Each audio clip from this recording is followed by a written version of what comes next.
Bagay na bagay yun eh. Sana nga rumarampa. Pinaparampa nila ako dito, sabi nila rumampa ako. Ang laki ng paltos ko sa paa. Alam nyo bang, simula kayo na umaga hanggang pag-uwi namin ngayon, naka-heels ako na mataas. Oh, May pero paltos ako eh, parang masakit pa. ano na lang yun, utang mo na lang sa amin yun, Pearl. Gusto ko makita next time kakantahan kita tapos rumarampa ka. Nakita ko yung rampa mo eh. Utang ko yun. Bangit, di ba? May sabi sa'yo. Ingay ng mga tao nga eh. Alam mo, legit, kung bakit, feeling ko ba't mo nadadala yung mga tao, mukha kasi nag-i-enjoy. Minsan yun lang naman talaga kailangan. In-enjoy ko lang talaga yung laban. Grabe. Minsan yun lang talaga yun. Grabe yung hilik. Tignan mo yung hilik niya. Yung assistant ko. Kamusta naman yung assistant mo, Pearl? Okay naman siya. Very good. Ngayon, ano naman siya, goods naman siya sa editing. Ay, Pagaling na siya ng pagaling. yung mga ano ba, mga reels mo? Oo, siya nag-edit. Tsaka siya din nag-answer ng email ko kasi wala akong management. Diba? May good side rin naman yun. Pero may kumukuha na. Pero ano muna, ini-enjoy ko muna. Ay, pero anuin mo yung mga options mo talaga. Madami mo pwede ko usapin, no? Sila Ben, sila Nico, mga advice, sila QD. Anong height mo, Ate Pearl? Maliit lang ako, 5'2". Weh, 5'2 ka lang? Hindi, 5'5". 5'5". Sabi ka na yun, matangkad ka eh. 5'5 lang. Parang hindi mo ako nakita ng personal. Matangkad sa babae ang 5'5. Naka-heels ako nun eh. Kaya Pero matangkad ng 5'5 sa babae. 5'5 ako. Naalala ko yung high school ako, may sobra akong talagang kinabaliwan. 5'5 rin. Kasi dati ang tipo ko kasi talaga, mga petite Pearl, maliliit. Pero nabaliw ako sa isang more ng 5'5. Second year high school ako nun. Sobrang matangkad. Sobrang matangkad siya, tas stand yung skin niya. Dati nung gusto ko nun, mga chinitang maliliit. Sobrang yan yung mga crush ko talaga. Kaso, morena siya, tas masungit siya sa akin. Hindi ka pinapansin? Hindi talaga niya ako pinapansin. Kasi ako nung high school ako, nasa banda kasi ako dati. Mga tropa ko, nasa banda kami sa school. Lagi ako nagpapapansin sa kanya. Kasi dati, nagpapapansin lang ako sa kanya. Kasi parang, nasa likod siya lagi ng classroom namin. Saan siya tulog? Ako bad trip to Laging tulog. Tapos pag pinagpapakita ko sa kanya, gusto niya ako sapakin. Raulo to Hindi umepek talaga sa kanya. Tinatry kong magpakit sa kanya. Na bad trip pa siya sa akin. Sabi ko sa kanya, alam mo yung mga recollection, mga retreat. Oo. Ikot ka sa classroom, Pearl. Ikot ka. Tapos, confess something to your classmate. Sabi ko, parang okay na Okay na mag-confess dito. So ako, ang lakas-lakas ng loob ko, kala mo naman talaga. Oo nga. Sabi ko sa kanya, alam mo bang may crush ako sa classroom? Pag ganun pa ako, kasi akala ko nga talaga, kinakit ko yung ginagawa ko. Siya naman, parang siya, sino? Ganyan.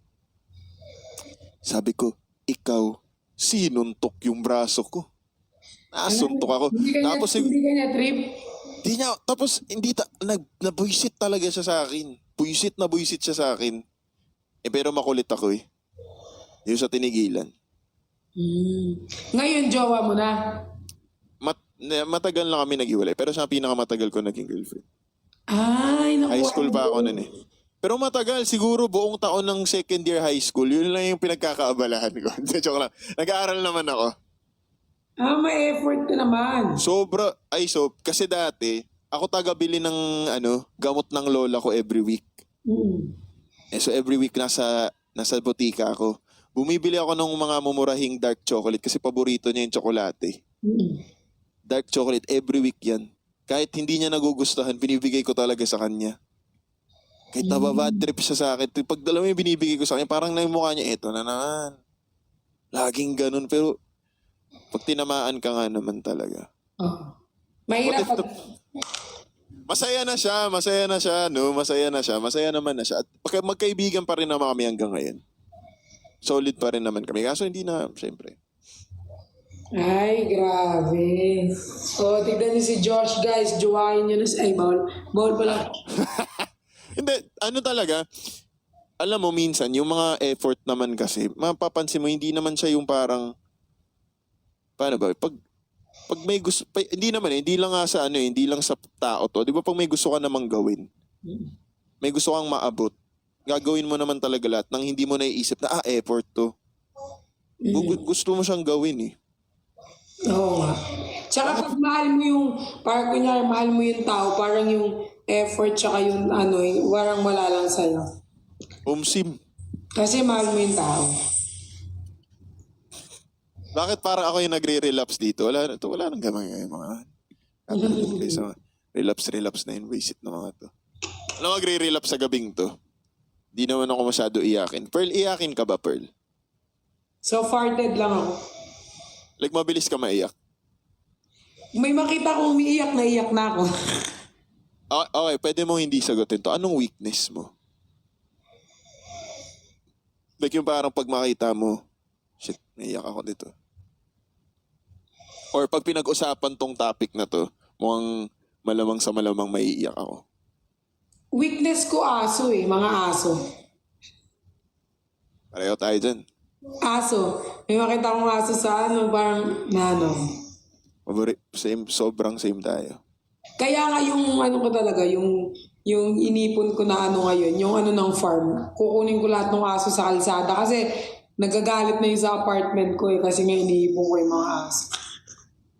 Gusto ko sila sa farm, parang meron silang freedom.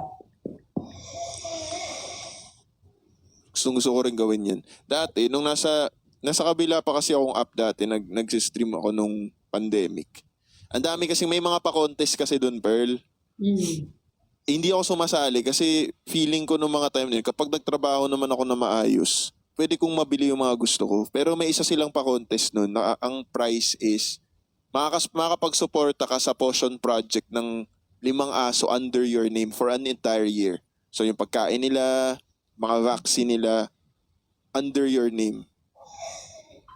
Yun lang yung nagbubukod tanging sinalihan ko na, alam mo yung everyday talagang kumakanta ako. May dogs ka ba? Mahilig ka sa dog? Sobrang hilig ko sa... So yung parents ko kasi, nasa ibang bansa sila. May aso kami doon. Yung kuya ko na, di ba nung nasa Cebu tayo, may mga aso rin kami doon sa Cebu. Pero yung ngayon kasi, syempre, dito ka sa Manila, kung ako yung mag-aalaga. Meron akong tropa dito, same building kami. Inaampon ko minsan yung mga anak niya. Puro mga Shih Tzu rin. Ako nangihiram ako ng aso kay La Christian. Omsim ka.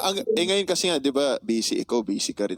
Lahat tayo busy. Siyempre, ayoko nung feeling na parang, medyo selfish kasi para sa akin yung gusto ko lang magkaroon ng aso kasi ang cute nila, nakakapawi sila ng pagod. Paano naman yung needs nila kapag tayo sobrang busy? Madalas tayo nasa out of town. Or, di ba, kawawa yung mga aso. Hindi lang kasi, kapag nagkaaso talaga kayo, guys, parang anak talaga mga hindi yung pwedeng pakit lang kasi kung hindi nyo nalalaman, maraming nasa dog pound dahil pinili yung mga aso, sobrang cute. Ang ending hindi naman pala kaya alagaan. Sobrang kawawa. Totoo yan. Kaya ako, grabe yung hilig, naririnig mo. Hindi parang, minsan parang narinig ko background music na lang siya. Naririnig. Naririnig mo yun, sobrang lakas na.